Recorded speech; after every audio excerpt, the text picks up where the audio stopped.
In this video, we're gonna go over 5 crazy keto recipes that turned out to be awesome.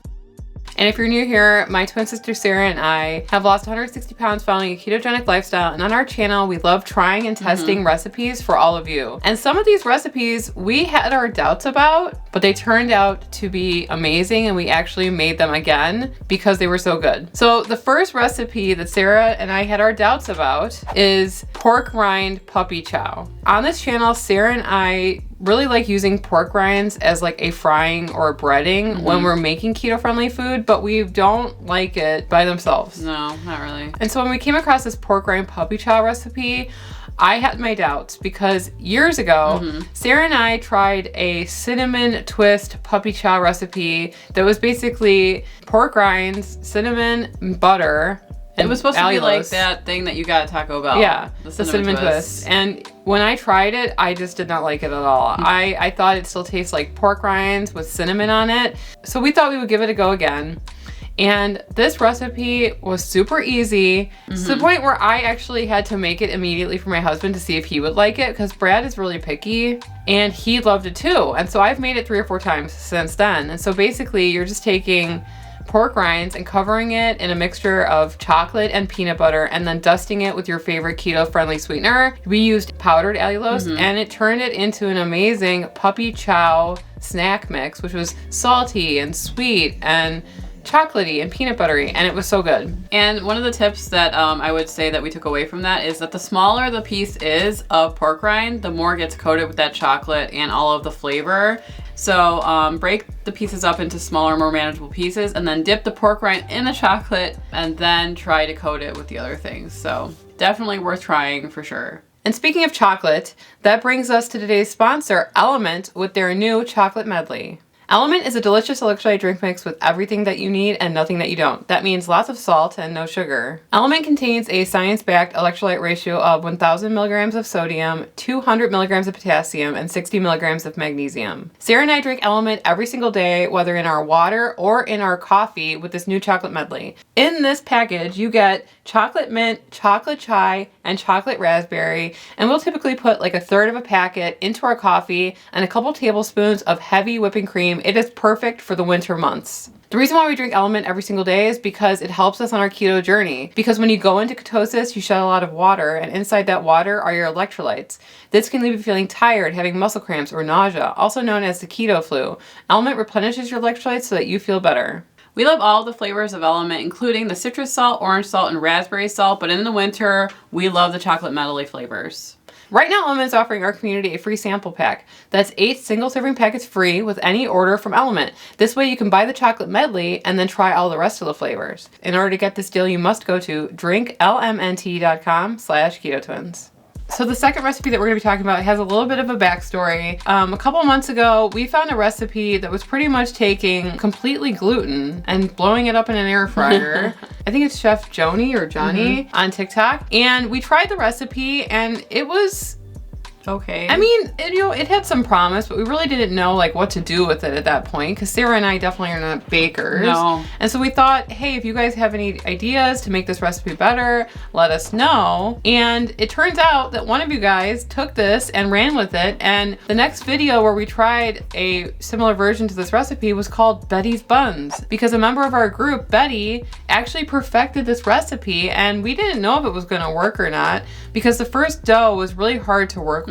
But Betty's recipe turned out so much better, and it was soft and it was chewy and it was fluffy, and it was like the perfect bun for like a hamburger or any kind of other soft bun that you would want. We're not like experimenters really in the kitchen. We like to test recipes and stuff like that, but this one was really shocking to us how good it turned out. And so we thank you for that recipe, Betty, and we enjoy your buns. The third recipe that really blew us away because we were surprised how much we loved it, it was actually from 2021. Wow. And it was a recipe for Parmesan balls. In this recipe, the chef that does it, does a lot of Italian food on TikTok, and I did not think that this was going to work at all, and I thought it would taste really weird. I don't know if you guys know this, but I can have a little bit of an aversion to Parmesan because I think it's stinky. Yeah, and not like stinky cheese. Right. You basically take grated Parmesan, fresh grated Parmesan, and you mix it with some egg whites, and then you drop little balls of the mixture into hot oil, and it was delicious. They puff up and become little like golden balls. They're perfect They're perfect spears. They're perfect spears of Parmesan, but the outside of them are crispy, but the inside is kind of like moist. It almost tastes like a hush puppy. Yeah. Very, very good. Go with like a tomato dipping sauce or ranch or whatever. So good. So the next recipe that really shocked us is coffee jelly. It is basically a dessert that is gelatin that has coffee in it. I did not have high hopes for this because it doesn't even look that appetizing. It just looks weird, but I really enjoyed coffee jelly. And the great thing is that it has a lot of like protein in it, doesn't it? If you make this recipe, it is kind of nutritious for you. It has coffee in it, but it doesn't have a lot of calories, but it has a lot of protein or carbs. Like you can't get lower. And so the first couple bites, I just like didn't know what I thought of it. I wasn't sure if I liked it or not. It's kind of addictive once you start eating it. And I really, really enjoy this recipe. It's fun to try. We weren't even sure if it was gonna work or set up properly, but if you're looking for a dessert on keto and you like coffee, then this is a pretty guilt-free one. And I think that a lot of other countries, like Asian countries, they have this as a dessert and it's pretty common actually. And the more that I feel like I broke it up and mixed it in with the cream, the more like it's just a very unique texture. It's not anything that I've ever had before. It's not like an ice cream, it's just like Jell-O, but coffee flavored with cream in it. So it's just I love coffee, Emily loves coffee, so just having it in this different way just was like really fun to make and to have. By the way, we are going to be leaving links to all these videos in the description below the video player, and so you can watch all these videos next. So the next recipe that we're going to talk about is the one that was the most shocking to us that we actually liked it. Carnivore mashed potatoes by Chris Cooking Nashville. He's kind of like taken over the carnivore world in the space this year. And so we love, when people are really experimenting with recipes to make them awesome, because Sarah and I, we don't got many experiments. We have a couple recipes that we've made on our own that we make all the time, but like this recipe was an absolute surprise to us. The recipe is basically egg whites, but it has gelatin in it, it has spices in it, and egg white protein powder. It's all crazy. And the end result is that it tastes like mashed potatoes. A lot of times on keto, recipes will try to simulate something and it's like 50% of the way it's like there. I kind of see it. Right. But this was for real, tasted like mashed potatoes. It was shocking. It was so good. We ate a bunch of it. Our husbands liked it, and it made a ton in that recipe. I think we used like a whole thing of egg whites and everything. So if you're looking for something to try, definitely try the carnivore mashed potatoes by Chris Cooking Nashville. I know that a lot of people like using like the OOO mashed potato flavor extract,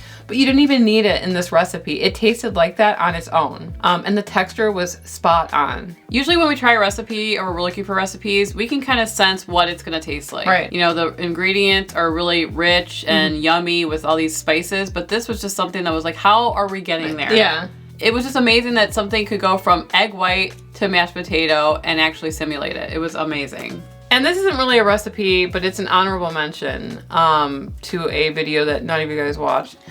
But when Sarah and I made our own mozzarella on this channel with 3 ingredients, it blew me away. Yeah. And you guys need to watch that video because you would be surprised. And I actually did the math, and it's half the cost of buying fresh mozzarella. Yeah. You can make a pound of mozzarella or more out of like 1 gallon. And it was kind of fun. Yeah, it was fun. It tasted different. And it blew me away that we were able to achieve this because I've always wanted to make my own cheese, but I never did it until that video. And it is just, it's easy to do. And it's seemingly like kind of intimidating. Right. I think so, but it's actually not. If we were able to come up with something that looked like mozzarella cheese and tasted good and comparable to the store-bought one. It tasted more like what you would think a cheese made out of milk would taste like, because it tasted more like milk than the mozzarella cheese that we bought to compare it to. And saying that you can save money and get something way fresher, and it's fun, and you'll feel accomplished if you try to make your own mozzarella cheese. I'm just telling you to do it. Anyway, my husband actually makes his own ricotta now. Which is a similar process. It's a similar process. It's even easier to make the mozzarella, but like it just tastes different. It tastes good. And so yeah, definitely check out that video too. That's our honorable mention. And we would love to hear your thoughts.